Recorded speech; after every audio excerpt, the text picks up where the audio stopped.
paling ngeri itu, dia juga meminum darah korbannya. Sempat dicurigai kasus yang pertama sama kasus yang kedua ini saling berhubungan. Nah,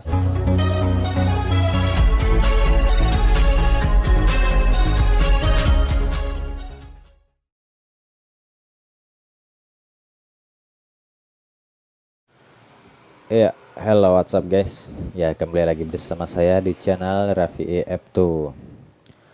Oke, kali ini aku mau bikin kontennya agak berbeda dari biasanya.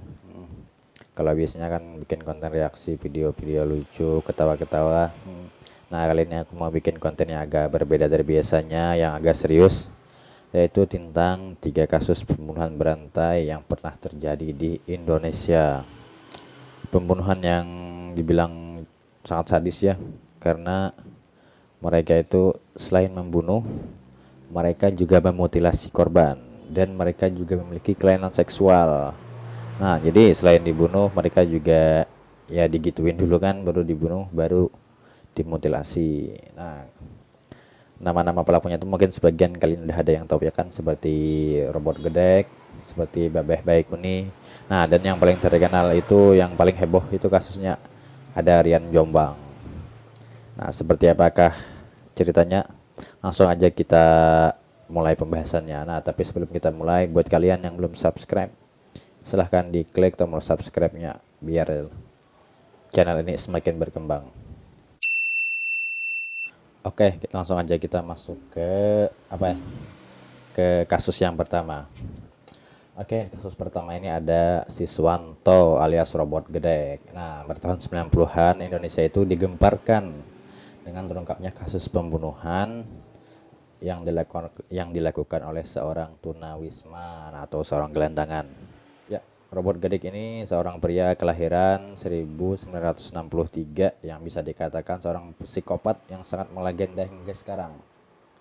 Ya, bagaimana tidak ya kan, selama 2 tahun, yaitu dari tahun 1994 sampai tahun 1996 dia itu udah menghilangkan 12 nyawa anak-anak.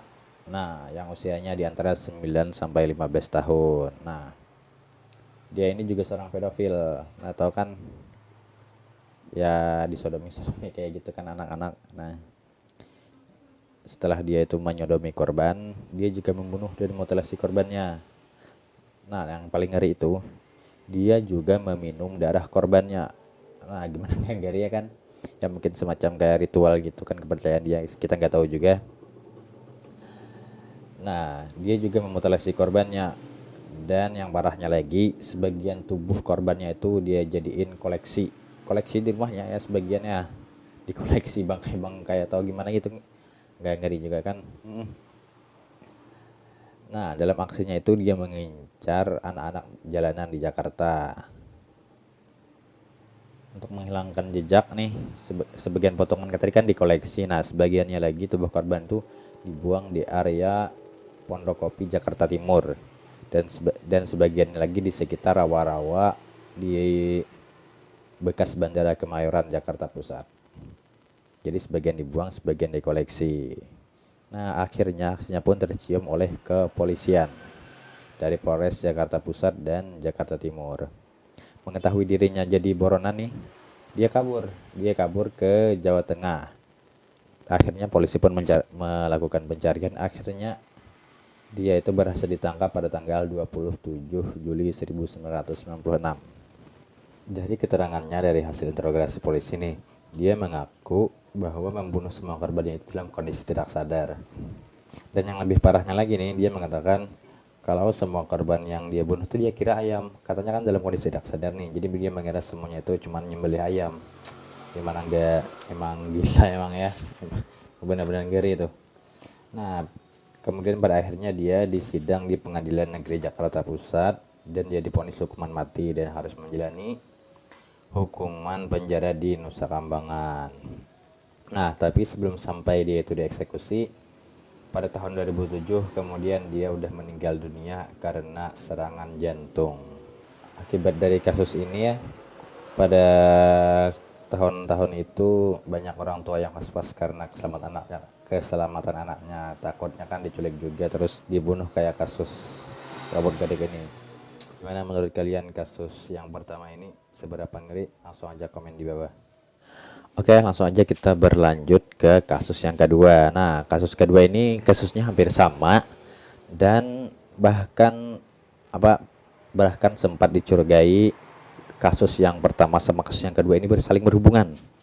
Nah, seperti apakah kasusnya? Oke, langsung aja. Nah, kasus kedua ini ada nama Babeh Baikuni. Nah, Babeh Baikuni ini memang katanya tidak sepopuler robot gedek, tapi kalau sekarang sih memang kalau sekarang itu dia udah cukup terkenal ya kan karena kasusnya ini. Nah, dia ini ternyata lebih sadis daripada robot gedek. Nah, Babeh Baikuni ini seorang pria kelahiran Magelang tahun 1961. Sejak kelas 3 SD dia ini berani pergi dari orang tuanya menggelandang ke Jakarta. Nah, selama menggelandang di Jakarta, dia itu sempat menjadi korban pemerkosaan dari preman di sodomi kayak gitu ya kan. Nah, karena dia pengalaman buruknya itu mungkin merubah kepribadiannya. Ya, seperti kata Joker, orang jahat terakhir dari orang baik. Iya. Tapi nggak harus berubah jadi jahat juga kan kalau dijahatin orang. Karena masa lalunya yang kelam membuat Babeh Baikuni ini menjadi seorang penjahat. Sebelum terjerat kasus pembunuhan berantai ini, dia udah pernah tersandung kasus penculikan perempuan di bawah umur dan dihukum selama 2 tahun penjara. Nah, selama dalam penjara ini bukannya malah tobat, dia malah makin jadi. Gimana nggak makin jadi kan makin nggak gimana nggak makin menjadi itu. Aksi keji berupa sodomi udah dia lakukan kepada anak jalanan sejak tahun 1993. Bahkan dia pernah mengaku memutilasi anak 12 tahun di Purwokerto. Dan sadisnya lagi, kepala korbannya ini dia bawa untuk menghilangkan jejak. Dibawa kemana? Nah, dia bawa dari Purwokerto ke Jakarta. Gimana nggak ngeri ya kan? Sepanjang jalan dia tuh ketemu orang-orang di perjalanan. Orang-orang nggak tahu dia bawa apa. Malah dia bawa kepala korban yang dia bunuh. Emang gile ya kan. Nah, kasusnya tuh terus berlanjut. Dia tuh melakukan pembunuhan. Nah, awal-awal dia itu ketahuan sama kepolisian tuh pada tahun 2010. Ada orang tua yang melaporkan kehilangan anak. Nah, gak lama kemudian anaknya itu ditemuin, tapi dalam keadaan meninggal. Dan jasadnya itu sudah dimutilasi.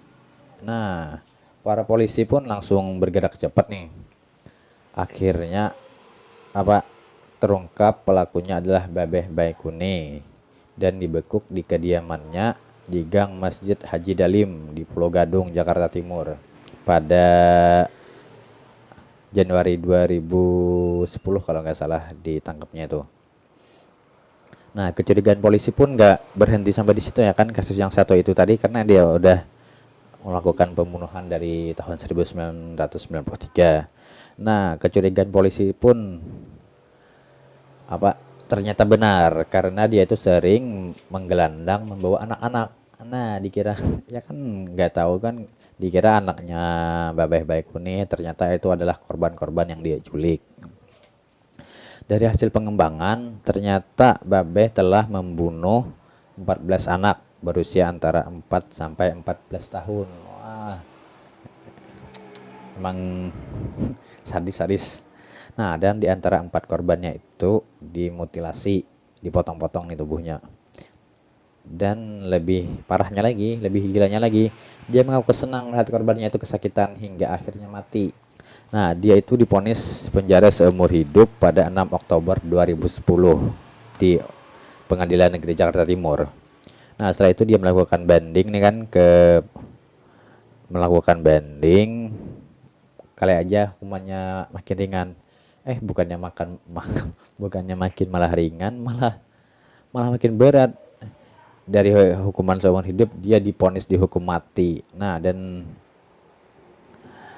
dia terus nih, dia masih aja melakukan banding-banding tapi ditolak sama pengadilan. Nah, saat ini nasibnya masih di Lapas Nusa Kambangan menunggu eksekusi mati. Nah, hubungannya dari kasus pertama sama kasus kedua itu pernah muncul kecurigaan dari kuasa hukum dari yang pertama, dari Robot Gedek itu. Dia mengatakan kalau kasus Robot Gedek itu kasus salah tangkap dan itu hanya apa itu namanya, ditumbalkan, yaitu sebenarnya. Jadi selama ini kata si pengacara dari Robot Gedek, kejahatan yang selama ini dilakukan oleh Babeh Baikuni dan gak pernah dilakukan oleh Robot Gedek, katanya. Dan dia juga pernah mengatakan nih, katanya dia kayak pernah melihat wajah Babeh Baikuni itu menjadi saksi pada saat proses sidang oleh Robot Gedek. Nah, tapi pernyataan itu dibantah oleh kuasa hukum dari Babeh Baikuni dan dibantah juga oleh pihak kepolisian, karena kata kepolisian dalam proses menyidikan ya berbagai macam proses seperti proses sidik jari, proses barang bukti. Nah, kedua kasus ini nggak ada hubungannya sama sekali katanya, dan merupakan dua kasus yang berbeda, jadi sama-sama melakukan kejahatan ini. Nah, seperti itu. Bagaimana menurut kalian? Komen aja di bawah. Oke, kita lanjut ke kasus yang terakhir, yaitu kasus yang ketiga. Nah, mungkin kalian udah kenal nih, yaitu kasus dari Rian Jombang. Nah, ini memang kasus yang paling menggemparkan di Indonesia hingga ke luar negeri. Dan kalau nggak salah itu sampai dibuat film dokumenternya. Nah, karena saling terkenalnya ya kan. Dia ini memutilasi 11 korban karena cemburu buta. Nah, karena dia itu seorang homoseksual. Dan yang lebih parahnya lagi, dia itu menguburnya di belakang rumah orang tuanya. Wah, jadi saking rapinya pembunuhannya itu nggak ada yang tahu kalau di belakang rumahnya itu banyak kuburan. Dan semua itu bukan kuburan orang gara-gara meninggal gimana ya kan, gara-gara sakit, tapi gara-gara dia bunuh semuanya. Rian Jombang ini lahir 1 Februari 1978. Nah, sejak kecil dia ini dikenal anak yang cerdas dan sering mendapat juara kelas. Jadi dia itu anak yang baik, anak yang pintar waktu kecilnya. Namun semua itu berubah sejak dia masuk SMP. Pada saat SMP dia itu dia senang bermain dengan perempuan. Nah, kelainan itu semakin menjadi-jadi saat dia masuk SMA. Karena gayanya yang agak sedikit melambai, ya kan? Dia itu sering dibully teman-temannya dan menyebabkan dia itu sering pindah-pindah sekolah karena malu ya kan dikatain. Nah, namun dia itu tetap berprestasi dan kalau nggak salah dia itu diterima di salah satu universitas fakultas kedokteran. Namun karena orang tuanya itu nggak sanggup membiayain, akhirnya dia berhenti dan memilih menjadi guru ngaji. Nah, setelah pindah ke Jakarta, kehidupan Rian ini lebih sedikit diterima karena dia juga bergabung di salah satu komunitas yang homoseksual kayak gitu. Nah, perilaku sadisnya ini kemudian terungkap berawal dari temukannya 7 potong tubuh manusia dalam 2 buah tas dan 1 kantong plastik di 2 tempat yang berbeda di sekitar kebun binatang Ragunan, Jakarta Selatan pada tanggal 12 Juli 2008. Nah, setelah ditelusuri, korban bernama Heri Santoso dan sebelumnya itu dia tuh diketahui pernah bersama Riana. Jadi Rian ini dicurigai ya kan. Nah, kemudian Rian itu ditangkap di sebuah apartemen di Jalan Margonda Raya, Depok. Nah, ia mengaku memutilasi korban karena tersinggung dan sakit hati karena pasangan sejenisnya diajak Heri untuk berhubungan intim. Nah, jadi ceritanya nih cinta segitiga ya kan, tapi ya sesama jenis, agak ngeri-ngeri gitu aku nyebutinnya. Nah, setelah kasus pertama itu, polisi masih curiga sama Rian ini. Curiga kalau ada korban lain nih. Nah, jadi diselidikin lagi nih sama polisi nih, dan ternyata terbukti ternyata masih ada korban-korban lainnya. Nah, tanpa merasa bersalah, Rian mengungkap satu persatu korbannya. Nah, ternyata 10 dari 11 korbannya dikubur di halaman belakang rumah orang tuanya. Emang sadis banget ya kan. Nah, semuanya dilakukan karena sakit hati, karena cemburu buta pasangan sesama jenisnya tadi diajak orang lain.